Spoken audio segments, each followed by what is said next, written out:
Je pense que la décriminalisation du travail du sexe, elle est plus urgente que jamais avec la pandémie.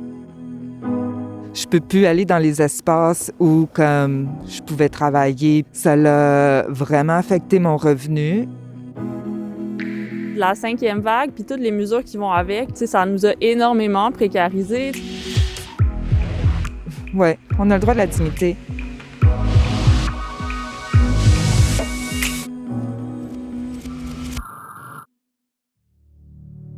La pandémie, vous dites, ça a beaucoup affecté votre travail. Et puis là, en cinquième vague, après presque 2 ans, c'est quoi qui est le pire en ce moment? Au-delà du couvre-feu, depuis la pandémie, il y a eu beaucoup de répression à cause justement des interdictions de rassemblement, des policiers qui essayent de rentrer, même si c'est des lieux privés, pour remettre des tickets. Depuis la pandémie, le choix de clients est beaucoup moins élevé, fait que c'est sûr que des fois, tu vas accepter de rencontrer des clients dans des conditions que tu n'aurais pas acceptées avant. C'est un risque que tout le monde est en train de prendre en ce moment.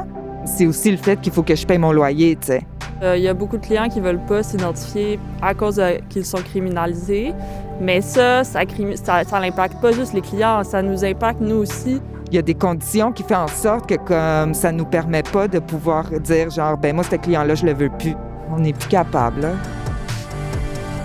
On se débrouille sans aide du gouvernement, puis en étant encore plus réprimés depuis le début de la pandémie. Est-ce que c'est possible de juste vivre en ligne de ce travail? Et quand on entend des gens qui font 100 000 $ par mois, il faut savoir que c'est une minorité. T'sais. La plupart des gens font pas ça, puis ils font même pas un revenu pour en vivre. T'sais. Quand on dit « change de métier », je trouve ça un peu insultant.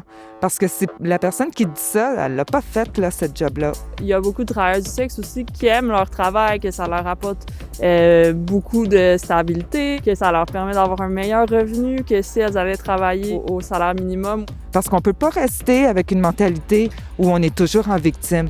Vous dites que la décriminalisation est plus urgente que jamais. Pourquoi? Si on prend l'exemple de la Nouvelle-Zélande, en Nouvelle-Zélande, le travail du sexe est décriminalisé. Puis, il y a des recommandations de santé publique sur comment encadrer les espaces de travail puis faire en sorte que les conditions soient sécuritaires quand on rencontre des clients. Si l'employeur ne respecte pas, de pouvoir dénoncer, puis aussi d'avoir accès à des mesures si on ne peut plus travailler. On embarque dans le sujet de la dignité. Qui a le droit à la dignité, puis qui n'a pas le droit à de la dignité? Puis là, il faut se poser la question de quelle forme de justice qu'on veut. Puis ça, de la décriminalisation, c'est le number one en ce moment qu'on veut.